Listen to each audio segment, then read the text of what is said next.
Howdy folks, and welcome back to making a Psyduck of every type.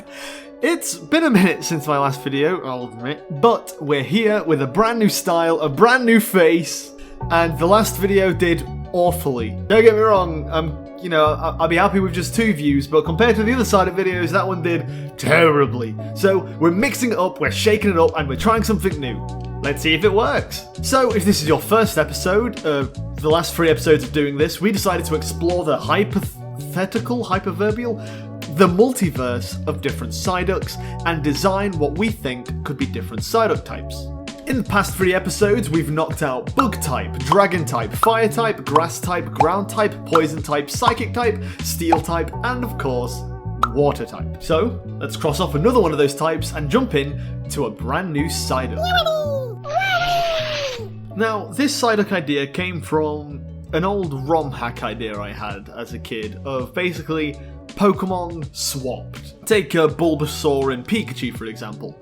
If you had to describe Pikachu in like 3 main points of like what its gimmicks were and things, you would say it was a rare Pokemon, what turned into a mascot, it has a stone evolution, and in the next game it got a pre-evolution. Whilst Bulbasaur's gimmick could be a starter Pokemon and is seen as the easy mode of the game, being stronger than most of the gym leaders. In this hypothetical universe, or ROM hack or whatever, their gimmicks swapped. Bulbasaur is now the rare early route Pokemon, what has a stone evolution and eventually gets a pre-evolution in the second game, and Pikachu is the easy mode starter. And the whole point of this universe would be that, the entire Pokemon game would be balanced around that idea. So, what gimmick does Psyduck swap with? I chose Eevee. No specific reason other than it would be interesting to, imagine the evolutions of a bunch of different elemental Psyducks. Plus, Eevee's a cute little fuzzball. I thought it'd be cute to kind of make a cute little fuzzball Psyduck. So yeah, I would say the gimmicks taken from Eevee and implanted into this Psyduck are, again, very cute, very mascotty, very basic because it needs that generic model so it can evolve into several different stages, I also read somewhere, it might have been Bulbapedia, where designing Eevee, they wanted to kind of make it slightly generic, kind of doggish, kind of cattish, not specifically resemble a specific one, but just to like bring back those childhood memories we'd have had connected with pets, if that makes sense. So I kind of wanted to include some vague design elements from Ducky, a teddy I had since I was a wee baby. The oldest character I've ever made, I suppose you could technically say. And, since Eevee was meant to kind of bring up childhood memories of old pets, I thought it'd be cute to make this design bring up old memories of my childhood teddy. I also made the decision to make it specifically fluffy, not feathery, and give it not ducktail. Again, just because Eevee wasn't necessarily meant to be specifically a cat or a dog, the same way this one isn't necessarily meant to exactly be a duck, despite being very duck-like. Now, one of the main things I like to think about for each Psyduck design is almost like a Psyduck canon event, and that is, why do they have a headache? No matter what universe you'll see in all the previous episodes, they've all got at least one reason for having a headache, because to me, that's what makes a Psyduck a Psyduck. There's a handful of other things, but for now, I would say that's one of the most important things. And the reason this Psyduck has a headache is I like the idea that, again, because this is meant to be the Eevee in this universe, it has a bunch of different evolutionary options, all with different magical types, and it just can't decide which one it wants, so it's always confused about it not knowing what to evolve into. I like the idea that instead of being like the evolution Pokemon like Eevee, this one's the indecisive Pokemon. If you give it a Thunderstone and a Water Stone, it just doesn't know what to pick, so it just holds its head like, oh, what do I do? I kind of thought that was cute. But either way, that's the Psyduck done. Hope you like it. You'll have to let me know what you think about it in the comments below. Let's go on to the next one.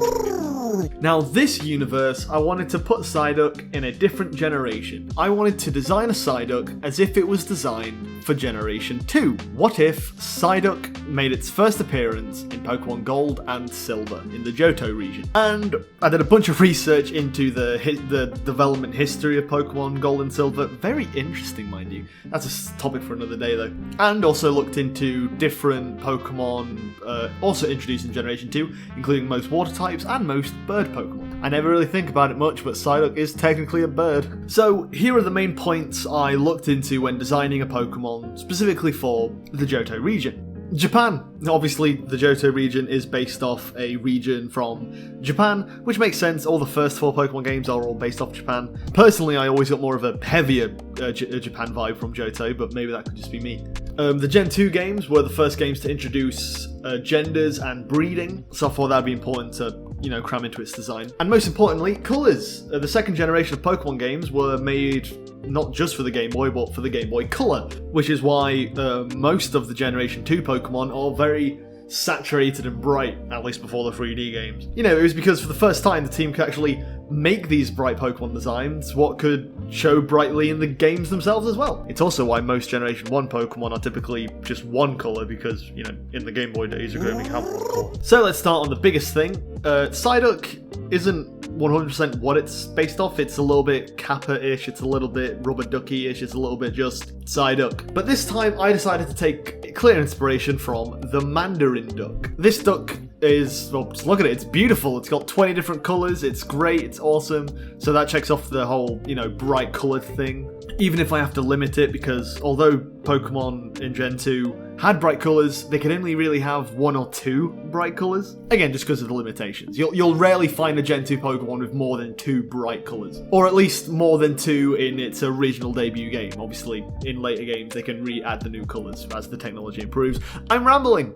Mandarin ducks can be found in several places, but Japan is included. And in Japan, and I believe in most of Asia, they are a big symbol of love, devotion, and romance. So that ticks the whole, breeding and gender mechanic introduced in Gen 2, along with the Japanese connection. It's a win-win! I also like the idea of changing the typical Psyduck pose. Instead of Psyduck holding his hands up on his head to hold it, he's throwing his arms up by his head, but he's throwing them up as if he's trying to give you a hug. I thought that was just a really cute thing, because again, he's meant to be like a love duck. I also gave this design a few revisions, because in Gen 2, a lot of the design underwent a lot of changes. Obviously, Pokemon's Gen 2 had a long development history. Pokemon designs change over time, but Gen 2 had a lot of design changes. We're talking, just off the top of my head, like Delibird, Murkrow, Octillery, Cyndaquil and Teddiursa. I think it's really interesting because obviously, looking at these original designs of these Pokemon, you can still see that in their current design. It's just so weird how much has changed, yet you can still see that core idea. Plus, a lot of Gen 2 Pokemon look a little bit abstract in design, so like originally Murkrow and Delibird were meant to be a lot more clearly Witch and Santa inspired respectively. They got a lot more, abstractified, so the inspiration is still clear, just not as clear. Octillery especially, that's why its name is Octillery. It's meant to be a tank octopus, to the point where they've abstracted it so much where it's barely even a tank now, it's just an octopus. So I tried to do a similar thing here to keep in that same vein of being designed for a Gen 2 game, when I started very obviously incorporating some love heart themes, because it's meant to be this, a love duck, until abstracting it ever so slightly to the point where you can still see the original love heart idea indent on its belly. It's just a lot more abstracted and a bit more, generic, I suppose you could say. I do like the little love heart on his wings now. I thought that was quite a cute thing. I also like the idea of it kind of being like a counterpart to Delibird in this world, where it was designed for Gen 2. Because, Delibird is also a one-stage bird Pokemon based off a holiday, Christmas specifically. I like the idea that this was kind of a one-stage bird Pokemon based off, it could be like Valentine's Day or something. And again, they've got kind of similar colours and similar body shapes and appearances. I kind of like the idea. One gives presents, one gives love. And plus, since Gen 2 added a lot of Pokemon what just kind of had one-stage evolutions, I like the idea that this was also a one-stage evolution. I'm not actually entirely sure what to type this Psyduck. Normal and flying kind of works, but so does Fairy and flying, because, Fae, love, magic, Plus, a lot of Gen 2 Pokemon did end up changing into Fairy type, so maybe this could fall under this? You'll have to let me know what you think in the comments. But regardless of typing, I'm really happy how this one turned out. I don't want to toot my own horn, but I feel like this could realistically be in a Gen 2 game. I even bit crushed the colours, so, just to make it a little bit more authentic. You'll have to let me know what you think about this one. But for now, let's go on to the next Psyduck. Now, because I've rambled so long on the previous one, this one should be a relatively simple one. It's FNAF. Plain and simple. I don't need to explain anything else. Let's just go on to drawing it. It's FNAF Psyduck. So, way back in the day, before I had YouTube or anything really, I uploaded random drawings onto DeviantArt. Yep, I was one of those guys. you know, showing off my just terribly drawn OCs, even for my standards. I actually used to do Five Nights at Freddy's source filmmaker poster things, so, you know, I was pretty proud of those. But another thing, and arguably one of the oldest things I did, was make Pokemon sprites based on the Five Nights at Freddy's characters. Basically edit the Pokemon sprites to look more FNAF-y. And even though Chica is obviously a chicken, I chose Psyduck. Just because, again, I love Psyduck, I would look for any excuse to use a Psyduck. I'm pretty sure I've got the original sprites, so I should be able to show them. These are incredibly old. These are, do you know how old these are? I made these before Five Nights at Freddy's 3 was even announced, so this was like 2014, which is crazy. I did end up remaking them about a few years later, which is still crazy considering I remade them like 3 years later, and by then Ultimate Custom Night was already out, so yeah, FNAF went really fast. But anyway, yeah, when designing the, you know, FNAF multiverse, the idea of getting a chance to like remake that old sprite and actually make it look semi-decent, I kind of thought was an interesting idea. And last year I did 2 whole videos where I was kind of drawing in a somewhat FNAF-y style, and I really enjoyed that, so I was like, hey, let's do it again, but with a Psyduck instead. So there's nothing really much to talk about design-wise, you know, it's an animatronic Psyduck, you know, like, you know, what more can be said? So I guess lore-wise, I like the idea that instead of it being like Freddy Fazbear's Pizzeria, this is set in a Pokemon world, so instead of it being a pizza joint for kids to go and eat pizza or whatever, it's like a training ground. You know, like Freddy Fazbear's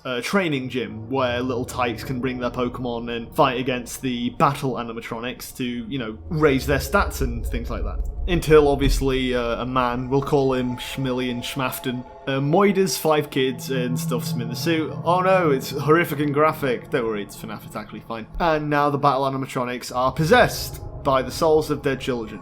It's a really happy, light-hearted themed episode, isn't it? Hey, at least I held back. I was tempted to draw it very gory and grim, but I thought, we'll keep it relatively friendly. I also tried to play with perspective. I am awful at drawing perspective, for the record, so this was very, you know, even basic things like drawing the teeth in her mouth was not easy, but you'll have to let me know how it turned out, and we're basically already done. I wanted to speedrun this bit because I rambled so much with the previous one, but yeah, Chica the Psyduck in a universe where Five Nights at Freddy's took place in a Pokemon world. This one's self-explanatory: Steel and Ghost. Steel because robot, Ghost because dead child.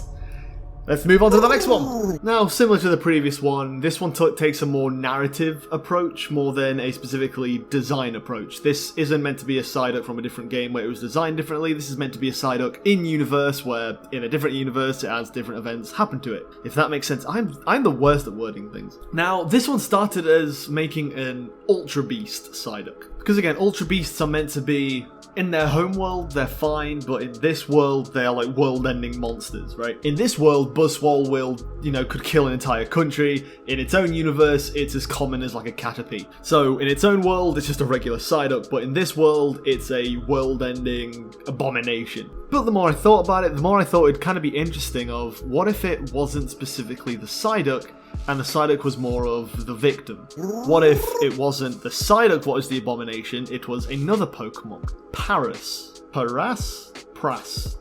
The mushroom crab. As most Pokemon fans know, the idea of Paras is the Pokemon itself is the victim of the mushrooms growing on its back and taking over its mind as it evolves into Parasect. So, what if this was a universe where it was a bit more darker, and the mushrooms that grow on Paras and Parasect started taking over other Pokemon, to the point where it actually destroys the entire world and creates an apocalypse, if you will, where this awful mushroom fungus is taking over the minds of Pokemon and humans and dissolving them into these horrific mutants. So that's what this Psyduck is, a Psyduck what was, you know, dissolved and mutated and corrupted by this parasite, just dissolving its entire anatomy and creating this creepy, almost sad abomination of what used to be a Psyduck. Obviously, again, it's normal in its own world, you know, because in its own world, the whole world is corrupted and parasited, so it's not really that different in its own world, which works as an Ultra Beast. But in this world, again, it could spread its parasite and again, end this world as well as its own world. So yeah, Nightmare Abomination Psyduck, what could end the world? Yippee! I kind of leaned away from the Ultra Beast idea at the very end because, you know, it's still meant to be a Psyduck, I suppose. But, you know, an Ultra Beast is just meant to be a Pokemon from a different universe, right? So technically all of these are Ultra Beasts if you think about it. But yeah, Apocalyptic Psyduck, I guess we can call this. If it was an Ultra Beast, because I believe most Ultra Beasts have, like, unique names, right? Like UB, Symbiote, UB, Absorption, UB, Goddess. So I like the idea that this one could be, like, if it was an Ultra Beast, it would be UB Migraine. Because, again, I guess the headache is because it's a mind-altering fungus. If not that, maybe UB Infection, or UB Festering. Yeah, it's kind of creepy. Let's move on.